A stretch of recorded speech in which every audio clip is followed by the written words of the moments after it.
So welcome everybody, and thanks for joining us to our Q-SYS and Shure plugin webinar. My name is Vincent Simoneau. I'm the technical marketing manager at SF, and I'm joined with none other than our very own Andrew Wilder from our technical applications group and a Q-SYS trainer.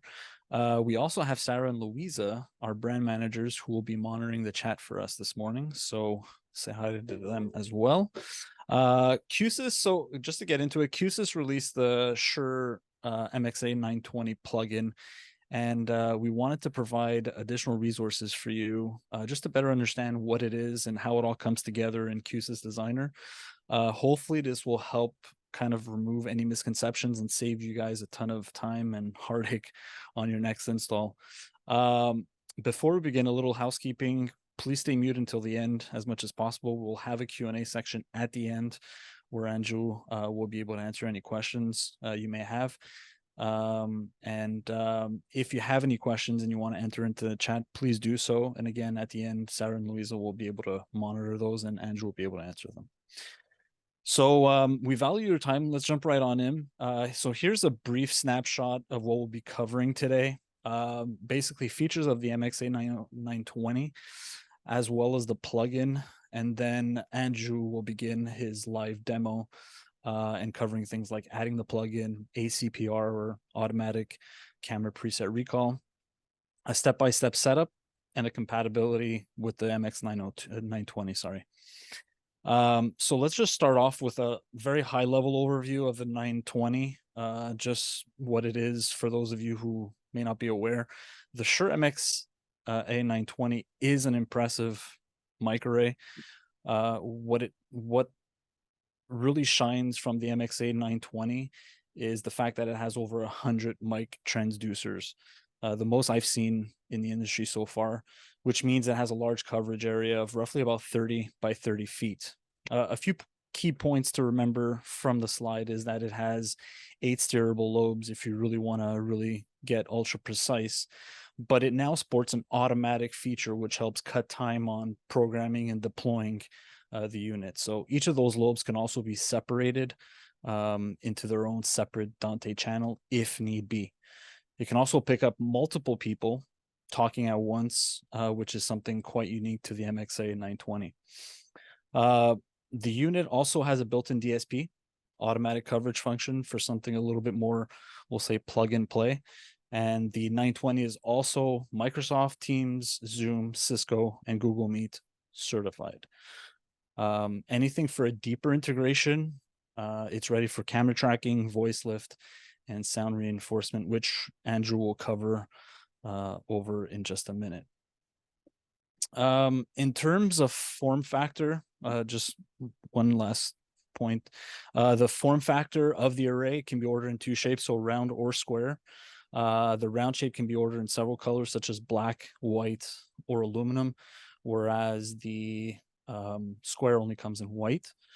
And they come in a variety of ways where you can be mounted, whether it's in ceiling, on ceiling, pole mount, or wire rope. So again, a very versatile type of microphone.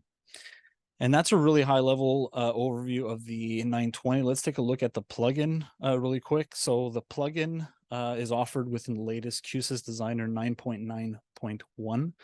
And the plugin also allows you to firstly connect to it via IP address directly, and it will let you view the monitor status of the 920 within Q-SYS Designer, view networking configurations, reboot the device, and change mute status, and configure the LED settings. It will also let you display the metering information and mute for each individual channels, and of course load the existing presets. So the image you see below in the slide is the actual plugin you'll see in Q-SYS Designer within the asset manager. Okay, so that was a quick snapshot of the MXA920 and the Shure plugin. Let's jump in today's main event, Andrew. It's all yours, buddy. All right, appreciate that, Vincent. So let's jump right in, everyone, and we're going to talk about how we get into the plugin, where we find it, and set that up. So I'm just going to jump over to Q-SYS. Hopefully everybody is familiar by now with Q-SYS Designer. So I'm using Q-SYS Designer 9.1, which is the most recent release. It's quite good. I recommend everybody gets to play with that one. And we're going to get right in and see how we set this up. So first thing is I'm going to have a core. I'm going to go ahead and just switch that real quick so it matches what I have here at my home. And we'll get things going on how to find things. When I want to get to a plugin, such as the MXA920 plugin, I need to go download that. If you haven't done that, you want to find the asset manager, which can be this little puzzle piece icon, or you can see that I also have that icon on the right. I can click on either of those, or even a third way to get to it, I can go to show asset manager. Now it's going to take just a moment or two to pop up. Once that comes up, it will let me get out to the web and I'll be able to find the plugins. Oh, let's see. My computer going to be slow suddenly. That's great. There we go. Jumped right in. So now we're getting it moving. And we'll get into the plugin and see what happens here in just a moment. Perfect. So once we get into the plugins, we can search by name and we can simply just scroll as well through the plugins. And again, these are going to be pulled down from the internet, and then we'll be able to load them into our Q-SYS designer. So I do have them preloaded, but I'll scroll down first to show you where to find Shure, and they're alphabetical. So if I get all the way down to the S's, there are multiples, but you can see here's the MXA920. Mine is grayed out because, as you can see, I already have it installed and I can remove it. And I can see that I have the latest version. So that is very useful knowing if I have the latest version. If you want to check, it's always good to every once in a while pop in and see if there's been a new release. Releases typically may have some minor bug fixes or maybe some really cool feature updates as we move forward. Now, while we're in the asset manager, I do want to show you where to grab the automatic camera preset recall. And you can see that one is here. It's got the Q-SYS icon, and it is called the automatic camera preset recall under the A. It's version 3. You'll notice installed, and it's version 3.1.0.0. Okay. And again, I can look at old versions if need be, because this is the latest release. It is 3.1 and is the only current release that we have. There are some older ones. I would recommend removing those and then installing this one if you haven't done so. Once we have those installed, we're going to get back to our design window, which is this blank window for building a Q-SYS audio DSP file. Because it is open architecture, everything gets built from scratch. So let's start off by finding our plugins and taking a quick browse through those. So we can get over to here, and here's my plugin section. I can expand and dig down deep for those, or I can go to the search window and type in MXA920. And once that fills out, it's going to do a quick search. You can see some other things popping up. And then it actually filters right down until I find just that plugin. And I can pull that into the screen. So we're going to drop that one right here and take a look at it first. Once my computer catches up, I'll go ahead and clear my filters because I'll be finding the ACPR plugin shortly as well. So the MXA920 plugin, we can see I can show a debug mode, and we got the meter update time in milliseconds. 100 is quite quick. So those are your meters to see how your audio is flowing. And then the show debug is if there's anything going on, you can see what's happening through the script. When we open up the plugin, it's going to let us see a few things. And when we get into the plugin, you'll notice that it actually starts to look just like an MXA920 or Shure's layout within the web GUI, or if you're in Q-SYS Designer. We get to see our channels, and we get to see our auto mix, right? We get our mute and our identity. Now I'm going to do something while I do this. I'm going to go into what's called emulation mode, or F6 is the quick way, but I'm going to show you that. I'm going to go over to File, Emulate. This isn't live with the system, but it is kind of the in-between of offline and live. It allows me to play with some of the settings and manipulate those. So we're at -110. This is where I could come in and I could say, hey, I want that at unity gain, and I could readjust channels and predetermine some settings if I kind of had an idea where I wanted to be. I can even get a pre-mute my channels, my volumes. I can do an overall mute. I can identify a microphone if I'm connected to it. It'll let me identify it as well. So that's the channels. Now, when I first get into a plugin, the very first thing I probably need to do is set that microphone up so that I can see some information here. If the mic is loaded, we're going to jump right over to the setting page, and this is our setup section. So we can say it's missing. I have no device. I need to drop in the IP address. You can use the Shure Web Discovery tool to find that IP address if you don't already have it. If you have it in your IP table from your configuration, then you're good to go. I know mine, so I'm going to go ahead and drop that in, and it is 192.168.0.90 because it's sitting on my home network, and I'm going to hit enter. And we're going to give that a second. Boom. Just like that, the plugin has found the device. Now, again, I said I'm emulating. I'm not even live with the Q-SYS core. This is just for my laptop. But because it's on the same network as my laptop, I can actually talk to the device without the hardware, which is really cool. It means I don't need everything to get this set up and kind of pre-configure. The great thing about it is it gives me my Shure control IP address. It gives us the MAC address. Very useful if you're working with a client who does MAC filtering for security. Then it also gives us our audio network, right? This is Dante AS67 capable. So I'm going to get that audio IP address, and I'm going to get a subnet gateway, the device name, right? Get all the information that I would need here, including the serial number and the current firmware. These are all great things to have. You can take a screenshot, save that in your files, and you'll know where you land. The setup web link, that's useful. That's going to tell you how to jump out and program the unit within a web browser. So that allows you to jump into the web GUI and set that up. And I can reboot the device directly from the MXA920 plugin. That means I don't have to go to the web GUI to reboot. I don't have to go physically pull a network cable to reboot it. I can just come right into the plugin if I'm already in Q-SYS Designer and reboot that device. So that's a really cool feature. Let's jump back to a few of these tabs and see what else we got as features within the plugin itself. So I can get in the IntelliMix setup. Channels are disabled when an automatic coverage is enabled. So I'm going to be setting this device up in our automatic coverage, which means I'm going to create some dynamic or dedicated zones, and those zones will then automatically choose where the microphone goes, provide me some information out of that, height, gain structure, all that. I don't have to do any of that anymore. I'm just going to see my auto mix level, and I want to make sure I'm getting, close to -20.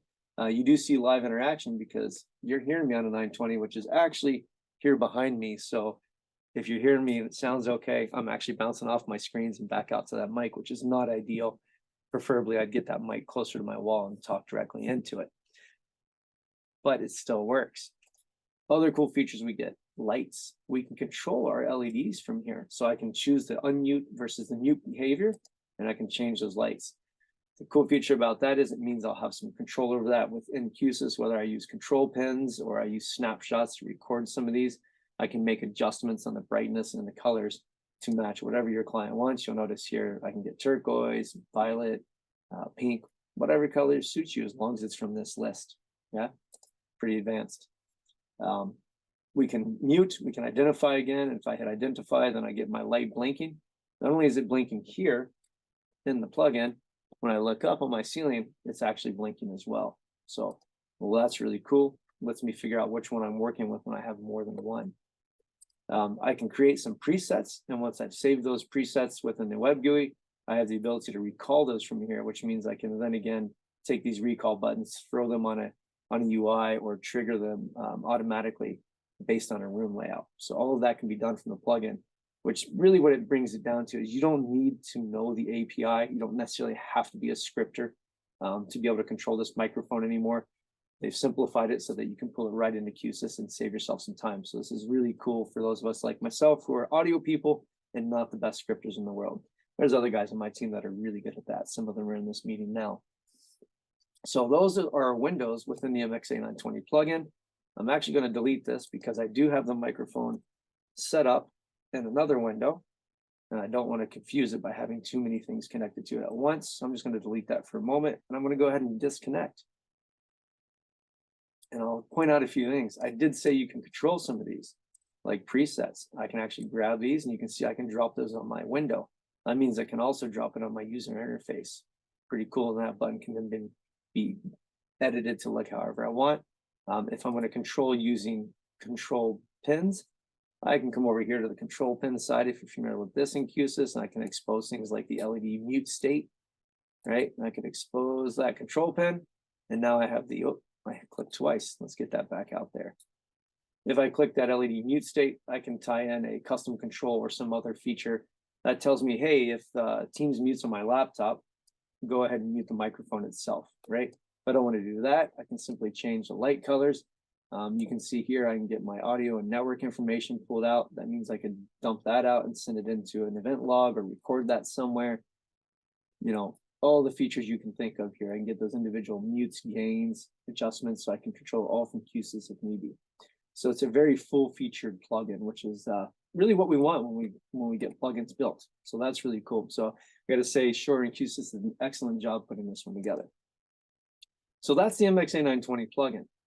Let's jump over to a web browser briefly, and we're going to look at how we could set up the MXA920, and then we're going to come back into Q-SYS and build a small file using the automatic preset recall. But let's jump over to my web browser. And you can see up here, there's that IP address for my control side of Shure, which lets me get into my device. Okay. There's an EQ contour, which is already enacted. Lets me put that 150 hertz cut. And then I get into what's called the coverage zone. So here's my microphone. There's my LED, and you can see that this is the 0 degree mark off the front center by that LED of the microphone. So it's a really nice feature that you're like, oh, where's the front? How do I know which degree it is, which will be very important soon. You can look up, see which way that's facing, and determine where your mic is in a 360 degree pattern. What I have here is the zone that I'm talking into, and this is just a dynamic zone. I have not dedicated it. And that's where I'm speaking. You can see that's picking me up. I've also created a second one, which would be behind me.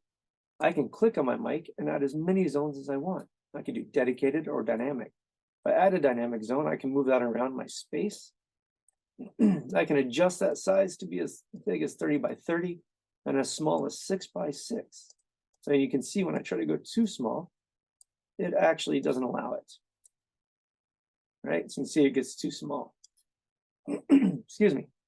So when we look at this design, the squares you see on the screen are actually 2 by 2. So that helps you plan out your layouts, which is a very nice feature. I don't need this third lobe, so I'm going to go ahead and delete that one. And I refer to them as lobes, but they're actually zones. And these zones, again, I don't have to place my microphone within it. The microphone will move within that zone and pick me up, each lobe internally inside one of those zones. It can deploy up to 8 zones or 8 lobes, right? So if I have 8 zones, each one gets a dedicated lobe. If I have more than one zone, maybe there's more than one lobe within inside. But that allows you to pick things up and move quickly. Pretty easy setup. Out of coverage, we can get into the IntelliMix setup. And this is where we can set up our AGC, which is automatic gain control, our AEC, which is, acoustic echo cancellation. All of that is built in with the IntelliMix software, which is very unique. We even get noise reduction. Mine's currently on low because there's not a lot of noise in my basement. Below noise reduction, we get that parametric EQ. This is what I've done to my room to make it work so I'm bouncing off a wall. And then we get a compressor and delay if needed. And that's the gist of the microphone, right? Once I have that built out, I can jump back over to Q-SYS and we can move on. So let's do a couple things. We know we're gonna have to bring that audio in and out. We have multiple choices. We need to go to our audio streaming. This is a Dante enabled mic. So we can do a Dante input, right? Or we can do AS67 receive and transmit. Both work. When I set this up using Dante, and when I go live, you'll actually see how I do it with AS67. Excuse me. So I added both of those in there. So now we're going to bring in that Dante receive, and we're going to bring in that Dante output. So I'm bringing in the Dante receive, which means I'm going to use my auto mix. I don't need to bring everything in. I'm not doing voice lift. I'm going to keep this simple. So I'm going to click on here and label this. This will be my MXA920 underscore. I'm going to call this the auto mix, right? Tells me exactly what I'm doing. So that's going to be my audio coming in. And I'm going to have to send some audio out, right? This will be probably my USB output or my far end feed. So we'll call this the far end out. Oh, that didn't type well. Let's redo that.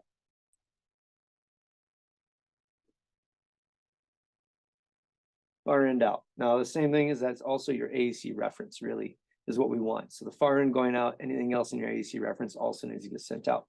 The reason we're sending that out is I just told you that the MXA920 does its own echo cancellation, which means we got to get that far end out to the unit so it can see it in the reference. If we don't send the reference, it doesn't cancel the echo, and all your far end participants, like you are from me, we get to hear yourselves come back through when you talk, and we don't want that.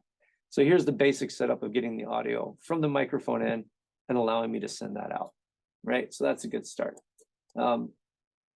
Don't have anything else. We need to get some audio bridging going. So we're going to go ahead and grab that. And I'm going to jump over here to enable my speakerphone.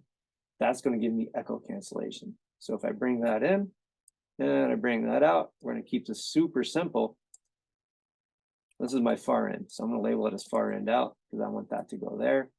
And this is going to get my MXA920, right? Because we got to get the MXA920, which is me going out to you. So this is the basics of a telephone. You guys talking to me, going over to the AEC to the microphone, and me talking to you going out of my computer back to you. So we're doing pretty good. Now we want to move further. We want to get into that automatic camera preset recall. So let's go ahead and find that plugin. And that is going to be under Asset Manager. And if I go down to Tools, because it is a Q-SYS developed tool, we're going to find that. Now you notice mine says 3.1. If during this time that I've been talking, you went ahead and downloaded that, and you're looking at yours and it says 3.124, that is an older beta version, and you're going to need to go into your files and delete that, or go uninstall it before you run it. And you want it to say recall 3.1, and we're going to bring that one on screen. So we've got some audio set up, and now we're going to start looking at that camera side. When we get into the camera, automatic camera preset recall, let's get that open. You'll see first thing we get, oh, TCC2. That's not the mic we want to work with today, is it? So we're going to go up here to the properties, and you'll notice that the ACPR gives us multiple choices. So a couple of Sennheisers, discrete mics when you have wired goosenecks. That's a really cool way to do it. The Q-SYS microphone, and then we get down past audio technica to the one we want to work with, which is the MXA920. So I'm going to go ahead and switch this device. So now when I hover over, it says, hey, that's my MXA920 audio, right? It's that easy to set that up for the MXA920. Really cool feature, really easy to do. I can have up to 10 MXA920s connected to this plugin. So no, I'm not limited to one microphone, which is nice. I can have multiples in a room. Very often we want more than one in a large boardroom, or multiple training rooms that can combine those sort of features. So I'm going to go ahead and limit it to one today because that's what I'm working with. Cameras start at 8. I'm going to go ahead and increase that. I can't go below 8, but I'm going to set that to 9 because I'm going to point out a feature to make sure everybody's aware of that as we get into how to set this up. Preview, I could say yes, and that's going to let me see the camera preview within the plugin when I'm over on the microphone page. And again, that debug, which lets us see how things are triggering, which is a really cool feature. I like to use that when I'm first setting it up. I don't always keep it running afterwards. All right, so that's the plugin. Let's talk about some basics. First thing we want to do is we've got to get some mic audio in here before we can set anything up, right? So that's telling us the 920. So let's go ahead and put our MXA920 audio on here. Okay, so we have to have the audio going in because the plugin is actually going to look at that audio first to say, is somebody talking in the zone that I want? Okay, that's going to be the first trigger that says, hey, we want to move a camera. There has to be somebody talking first. And then we've got the other pin on here, which is the far end audio, right? So that's my far end out again. So we're going to put that on there. So why do I need the far end or the reference audio? Well, we don't want the plugin tracking to you when you come out of the speakers in my room, right? Because the microphone is going to repick that up. But if we put that in here and we say, this is the far end audio, it's going to attempt to ignore that. It's also going to use it to say, hey, if the far end's talking, let's change that camera position to a wide shot of the room. Because when the far end's talking, they may want to see everybody in the room, not just the space that it was left on, right? That person might have stopped and not be completely in charge. So we move out and get a wider shot of that room. So we need to get our audio in. That's the basic setup of the plugin as far as audio. All right, you can see we need cameras. So we don't have any cameras. I'm gonna go get one. So let's jump back over here.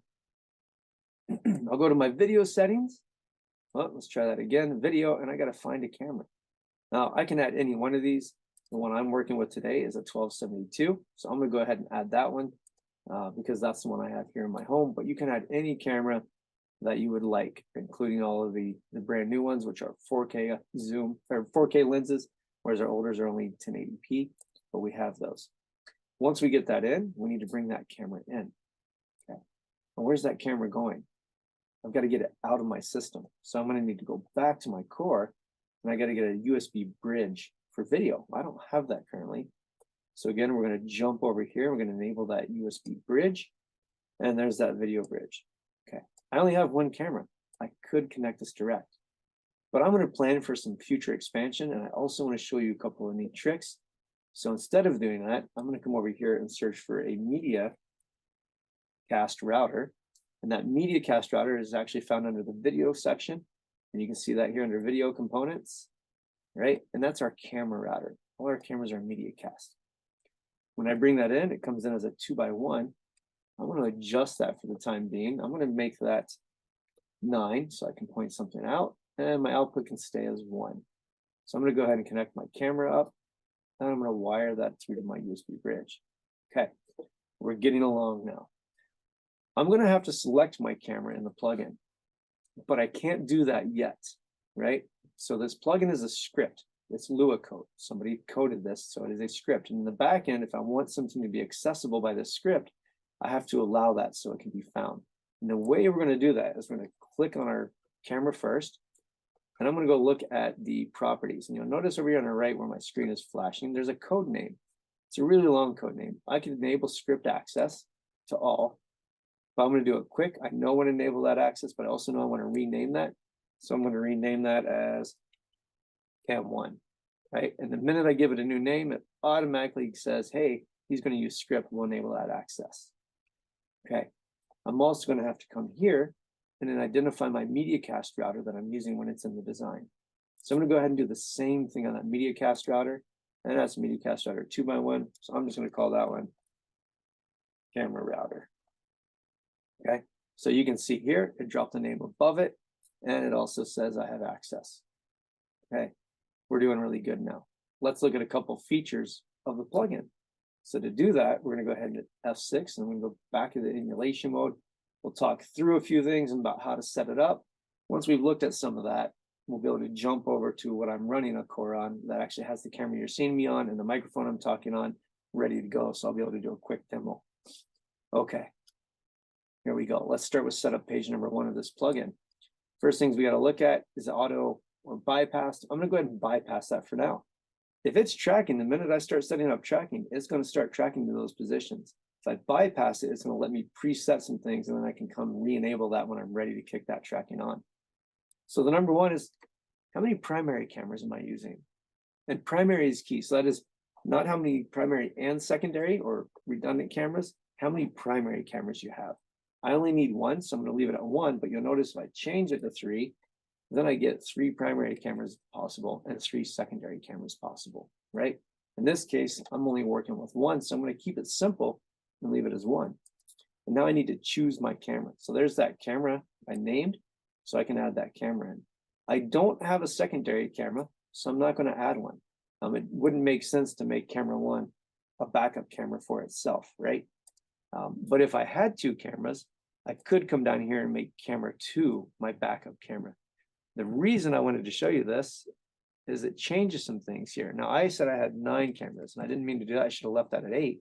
But you'll notice this camera's 1 through 9. So I'm going to go back and disconnect for a second. I actually want to leave this at 8. I'm going to leave that at 8 because my camera router, well, no, I want my camera router at 9. And I want my plugin at 8. There we go. I want my plugin at 8 cameras. There we go. And now we're going to emulate that to show you what I want to talk about.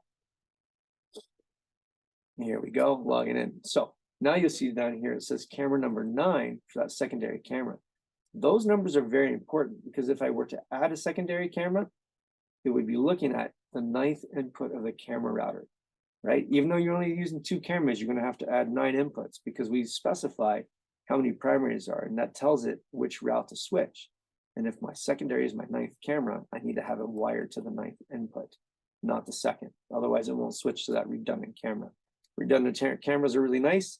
What that does is if camera 1 is in use, and I've recorded a secondary position for, on camera 2, if camera 1's in use, then 2 will be recalled. And if 2 is in use, camera 1 gets recalled, right?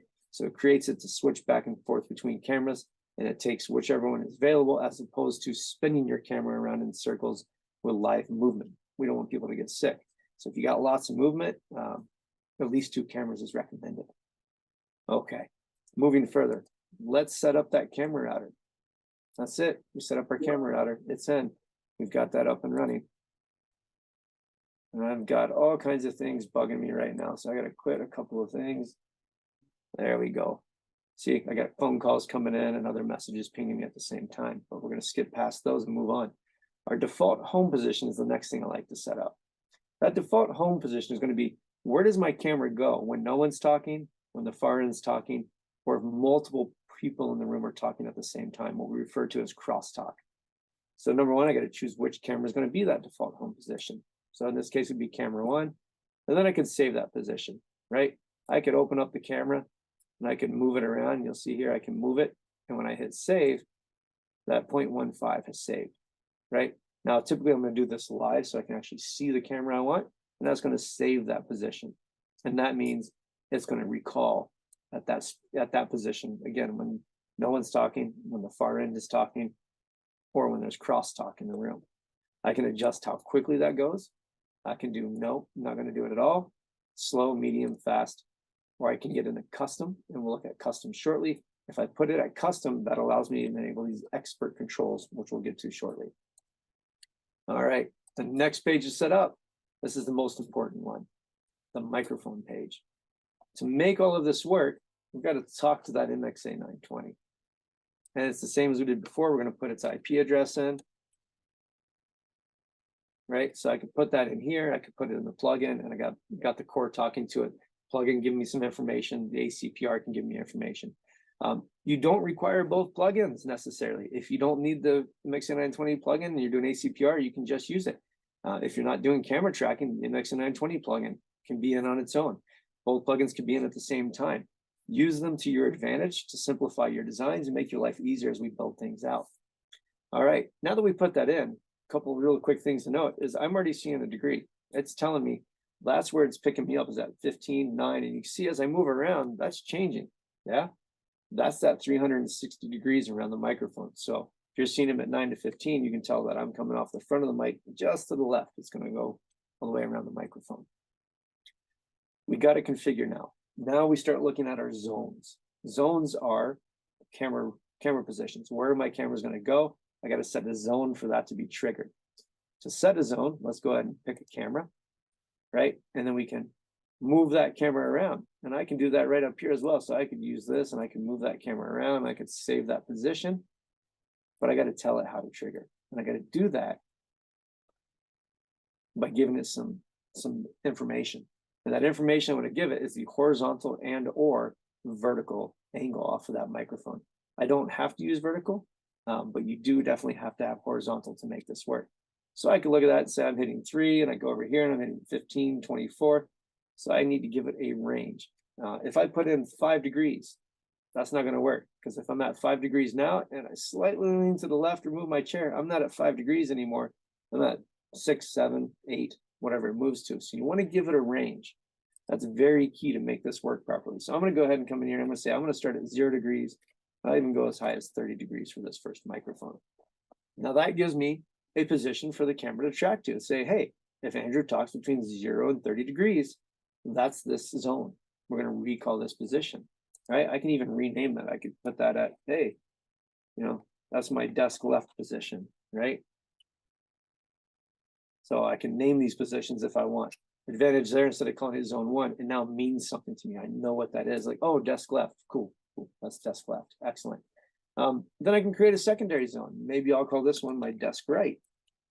Right, so I can come in here, I can name that one desk right, and I got to figure out where that's going to be. So I could slide over a little bit, and I'm going to be slightly out of my camera zone, and I'm going to see what that starts to pick me up at. Well, look at that. Now I'm down in that 348 range. So it's 348 up to 360.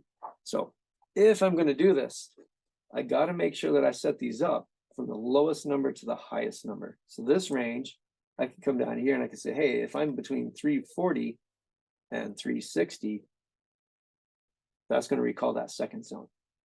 If I need to cross over that 360, let's say this one doesn't start at 0, it starts at 2, then I'm going to go 340 to 1, right? If you go from 1 to 340, you've just created a massive zone all the way around the microphone. So don't do that.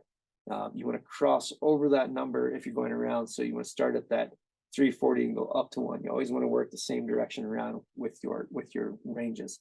So 0 to 30, 31 to 40, and we keep going from there. If I did have another zone that started around the 30 mark, I don't want to come over here and do this 30, 40. That's going to be a problem. Because if I have 30 describing zone 3 and zone 1, which one does it call when I talk at 30 degrees? Could be one day and the other one the next time. So to make sure we define that separately, we want to make that 31 to 40, right? We got to make sure they're very unique angles. We don't ever want to have multiple degrees. It's the same degree in multiple zones. That can be problematic. But that gets us the basics of the setup. Again, I would have to choose camera and I would have to save another position, right? And I'm just doing these quickly, fake positions at the moment. And I've got those positions ready to go, right? That's it. It's all set to recall positions. The other thing down here at the bottom, we can get into what is called a crossover zone. If I have more than one MXA920 microphone, I can set those zones up. I can again call that desk, or I could call it middle table, whatever I want to name it. I can set the horizontal angle from microphone 1 and give it the camera position. If you ever get those situations where you've got a microphone that way and a microphone that way, and both are picking somebody up, well, you can create that. So I can set the degrees off of this microphone to my right, and I can look back, set the horizontal angles for the microphone to my left, and I'll put those into my secondary camera down here, my crossover mic, right? I would have that as mic 2 if I had a secondary mic. And that way, as somebody turns, you can actually trigger it for both, which is a really cool feature, right? So we can take care of that. Here's the key thing. Don't use 0 to 30 in zone 17 if you're using it in zone 1. It's got to be unique. Otherwise, again, you'll create conflicting angles because you have 2 zones trying to recall the same thing. Okay. All these zones are active. If I'm not using those, I can simply go through and disable all the zones that I'm not using. Why? Well, it's an advantage is they're not going to cause any issues. I can also use that for maybe room combining. I can create the additional zones and I can activate them when a room combines and deactivate them when the room is separate, right? So really cool features of how to use the plugin.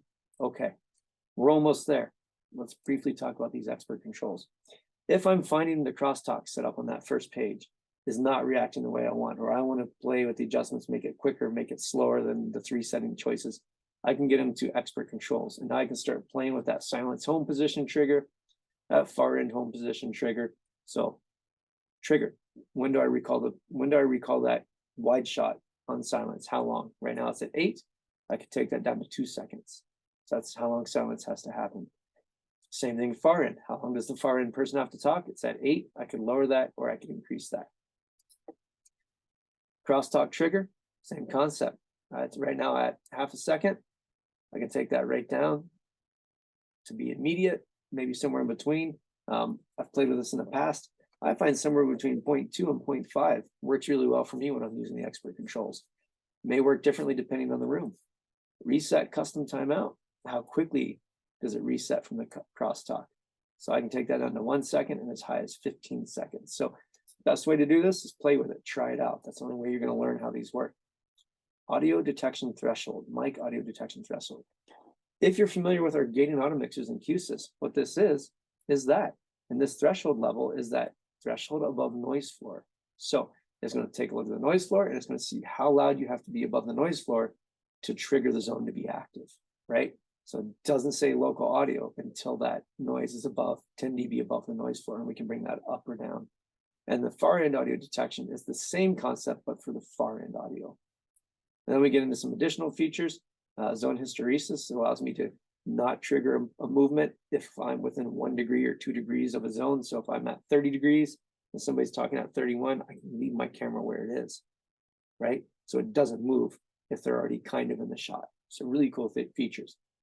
If I preloaded an ACPR and I'm going to update or need to copy it, I can grab its component name if I've given it a name, and then I can copy that and pull that right into this. So allows me to transfer all my settings over from a previously existing ACPR plugin. Really useful settings. All right, we've gone through a lot of things. I'm guessing everybody here would probably like to see some of this in action.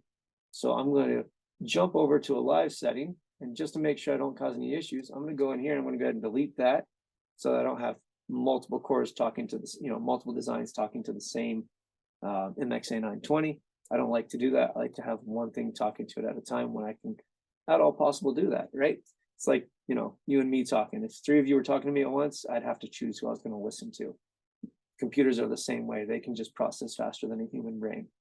So I'm going to jump over to a currently running design. So you're looking at me on a camera, and it is the Q-SYS PTZ 1272 camera right now. And you can see there it is showing me in here. So if we get into our setup, you can see I've created a couple of degrees, not far off from what I was showing you, 2 to 30. And zone 2 is 345 to 360. You can see that it's showing audio when I talk. So that's saying, hey, I'm getting local audio. That's that audio coming in right here. So you can see it there if I hover. So that's really cool. So we've got our audio in there, and we can see which camera is loaded currently. I haven't used any of these other zones. I'm keeping it pretty simple for everyone. What I will point out is both zone 1 and zone 2 are in the same MXA920 zone, right? Both of those are here. So here's zone 1 and zone 2 is right about here, okay? For me, I'm not using this lobe. It's just at a couch behind me, but I'm going to trigger both camera presets within the same zone, which is really neat. So I can do that. So I'm going to jump back here again. All right, so we're ready to go. Let's look at our setup. I added my front camera. I got that camera router in there. I've set it to be fast for my crosstalk, which means I'm not playing with those expert controls. And I've created those zones, right? So now there's zone 1, zone 2. So let's go ahead. And I'm going to go ahead and enable the camera tracking because I've had it bypass so it doesn't move around on me or anything like that. Just in case anybody else was talking, I've left it bypass for the time being. I'm going to go ahead and enable that, and I can control that from a control pin as well. When I enable it and go back to that microphone page when I'm setting it up, this is where it gets really cool. How does the ACPR work? Number 1, it says, is there local audio? Yes, there is. Number 2, it says, which zone do we get audio information from the MXA920? This plugin is getting those coordinates, the talker position from the MXA920 itself. So that 920's got some really cool features, and it provides you all that information. The advantage is a really good guy at Q-SYS wrote a code to build the plugin, and he does all the math for you, and you just have to put in those horizontal degrees. So what's going to happen is I'm going to slide a little bit out of camera view here. You might see a little bit of my left side of my face, and you're going to notice that as I do that, I'm going to actually change zones here in just a second, and it's going to switch to zone 2. And just by sliding over, we'll give it a moment, and hey, look at that, the camera moved over, and there I am, right? So that's really cool. And if I slide back to my left, I'm going to go back into zone 1, and then it's going to trigger and follow me. That's it. That's ACPR. That's preset recall.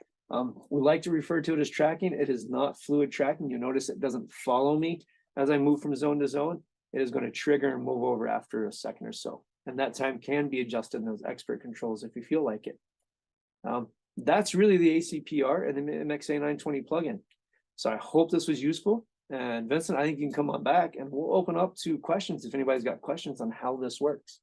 And you'll see that when Vincent talks, we'll get some far-end audio signal jumping in on my camera. That's very cool, Andrew. Isn't it nice when somebody is able to show you everything when it comes out? Yeah. Thanks, man. I appreciate it. Glad you enjoyed it. I hope everybody else on here has as well.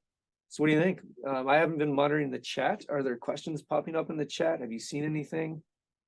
I haven't seen anything in the chat. Oh, we just got one. Does this work with the MXA910? Hi, Adi. It does, but it doesn't work in the same. So the MXA910 is older hardware from Shure, which means that we don't get the same talker position information as we do from the 920. So as I'm using it here, we get that 920 horizontal degree angle and the vertical angle. It's going to give us that information, right? I get it from up here, and I populate it down here. With the 910, we don't get that information. So what we do with the 910, and I will go back to that original design here, is we actually going to grab the plugin and we're going to treat it as discrete microphones, right? So we're going to go up to it, and instead of being a 920, we'll treat that as discrete microphones, and then we can choose how many channels we have. So in this case, you need to bring in those individual lobes, those steerable lobes from a 910, and you're going to run those directly into the plugin, which has the gating automatic mixer, and it's going to look at which gate is open on a 910. So not as advanced as a 920, but there is still a way to set it up with the 910. That's awesome. Appreciate that question because I'm sure other people had the exact same question. I was just waiting for that question to come up. Yeah. Anytime, Addy. Good to see you're on here. We have another one. It says we need to sit on every sit to get the horizontal angle and right. Well, I mean, yes. How do you determine the exact positioning if you're not going to sit in them and figure out where they are? Now, that's not to say you can't pre-program. If you've got some good software, or if you use the MXA designer software or the GUI, you could probably kind of figure out where you're going to be. You could draw a map and throw your angles onto it using a CAD or something of that nature. And you could probably get your degrees based on distance, right? Math is there. You could do the math, as I like to tell my kids, good math to math, right? So you could pre-plan if you want. But in the end, you need to sit in every seat and check it, especially for preset recall, because it's not tracking. It's the only true way to guarantee you've tested every seat on site, right? You can't just throw it at the wind and hope it works. I've deployed several, and absolutely I sit in every single seat multiple times. And I'll even do one of these. I'll lean around a little bit, I'll lean back, I'll stand up and sit down to make sure it's going to trigger within that range. I got another one. You no longer need a non-mic. Yeah, I can tell you that. I can see that one there, Vince. So yeah, Scott, that's correct. The number of open mic gate, it's not that you don't need it, it's that it's built in. So what they've done with the 3.1 plugin is, instead of adding a gate out in your design like we used to, the actual automatic gating mixer is now built in to the code. It's been scripted in. So you're going to add all your microphones in here, and the number of open mics is already preset by the plugin itself. So it saves you a step of having to do that and play with it. So you put your 8 lobes in, or if you got 2 mics or 16 lobes, and you still get that far end audio into it. And the number of open mics is predetermined by the plugin for the MXA910. When we're doing it with the MXA920, no need for a NOM gate, because we're not really looking at that. We're actually just looking, is there local audio from any of the channels coming over that auto mix, and where is that audio coming from? From the person who's talking, where are they sitting? We got another one. Similar mics, MXCW. MXCW is a little bit more difficult because we're not getting any talker position. So MXCW is also a discussion system. So you're actually going to get an auto mix from there. If you only had 10 units of MXCW, 10 delegate units, you could sign those to the 10 Dante output channels of the MXCW and then treat it as a discrete microphones. Otherwise, no, you would actually have to create your own script to communicate to MXCW and to see which mic is active and have that trigger a preset, right? So that's because it's a discussion system. You only get one channel of audio typically for anywhere from, 5 delegate units up to 125 delegate units, right? And I don't think you want to have to bring 125 individual channels into the system. So you would actually create some code to talk directly to that unit and trigger it.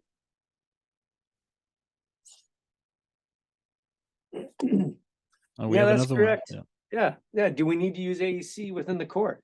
No, not if you're using the MXA920. And if you're hearing me right now, and Vincent, are you hearing me come through? Are you hearing yourself? Oh, so you should hear me come through. Do you hear yourself coming back through? No. No, that's great. So he's actually coming out of a speaker on my core, right? So we can see that when he talks, he'll come out here. So go ahead and give me some words, Vincent. Yeah.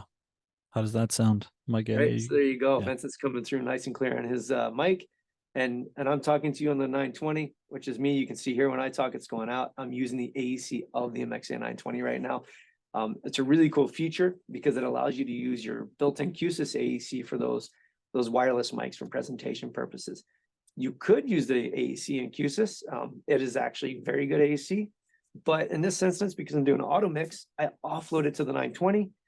And it actually applies it per channel as opposed to having 8 microphones on one channel, right? So it's a better practice when I'm using the auto mix. Otherwise, I want to bring individual lobes into my cord to do that whenever possible. Can the Shure MX920 dynamic zones be used for voice lift? They could. The downside is you don't get an individual feed from the MXA920 when you're in dynamic mode. So if I jump out here, when we're in this dynamic mode and I go to my IntelliMix, I only get a mixed output. So if you're going to use these dynamic zones or these dedicated zones, right? I can put a dedicated, which is 6x6. I can't adjust the size. And I want to use these for voice lift. Then I need to treat the entire mic almost as if it's the entire array as one microphone. So the whole group will be voice lift. So if I'm going to do that, maybe I have a second MXA920 over here. I could voice lift these zones to speakers back here and I could take the second MXA920 and have its audio voice lifted speakers over near the first 920, right? So I need to create some zoning. If I only have one microphone and I got to split it up and say here 2 and 3 need to voice lift the speakers on this side of the table and one needs to go to the other, then I need to switch to manual mode and treat it like it was an MXA910. And this is how I'm going to do that. I go to the settings tab and I flip this over to manual, turn off that automatic coverage, and then I'll get 8 steerable lobes, just like I get with the 910. Okay. Voice lift gets a little bit tricky. I don't always recommend voice lifting from one side of the table to the other. We really don't want to introduce voice lift until we get to a room that's 40 by 40. Beyond that, people should be able to speak up enough to be heard. So voice lift, you have to do zone speakers as well. If you got lots of questions on that, shoot us an email at support@sfm.ca, and myself and several other team members would be more than happy to set up a call and go through some of that with you and your account representative to make sure we get you sorted out. We have a scenario here. Jeff's got a boardroom with the steerable lobes. Would there be a benefit to switch to automatic with zones as you have here? Not if you're happy with it. Not if Two you're cameras. happy with it. Yeah. 2 cameras with ACPR. 2 cameras with ACPR. Yeah. So you could do it either way. If you do it with the zones, you still want to bring the auto mix in, and the auto mix is going to feed into the ACPR plugin because the auto mix is what's supplying us those talker positions, right? The reason I use the zones is you can see how quickly I can deploy that, right? I can add a lobe and I can move it. I'm done. I don't have to tweak the position. I don't have to set the talker height or anything like we used to do. I just need to place it in the area they're going to be. So in this case, I'm going 2, 4, 6, 8, roughly 8 feet out and 2 feet up, which is just over here to my left. And I've just placed a zone. And if I don't like that one, I can delete that one as a dedicated, and I can just add another dynamic. And I could cover the other entire section of my basement office by doing this. And it will place lobes in there and provide me the talker information. So I find it works extremely well this way. And I would probably go from an individual deployment. If I got not set up already, I would definitely start with zones. If I have steerable lobes and it's working well, there's no need to change it unless you really want to. Can you still have multiple camera positions presets in a single zone? Correct. Yeah. So right now, I can get rid of this one, right? I have one zone and I'm talking to you at the moment. And like I said, if I slide here to the right and I continue to talk over here to the right position, the camera will follow over. That's 2 positions within a zone, because what's happening is that steerable lobe that you're talking about, it's within this zone and it's going to pick me up here, and the 920 is going to move it over to here when I'm over here and provide me that talker position out, right? That information comes out, that API information is pulled into Q-SYS, and then that allows it to trigger so that when I move around, it just takes a second or 2 to follow me as it goes, oh, he's moved, let's go into that position, or somebody there is talking. Right. Hopefully that answers that question. Absolutely multiple positions within one zone. It's really why we like the zone setup. It's super fast deployment. You've got the MXA920 plugin, lets you see everything that's happening other than the coverage position. And then that talker information comes in and away you go.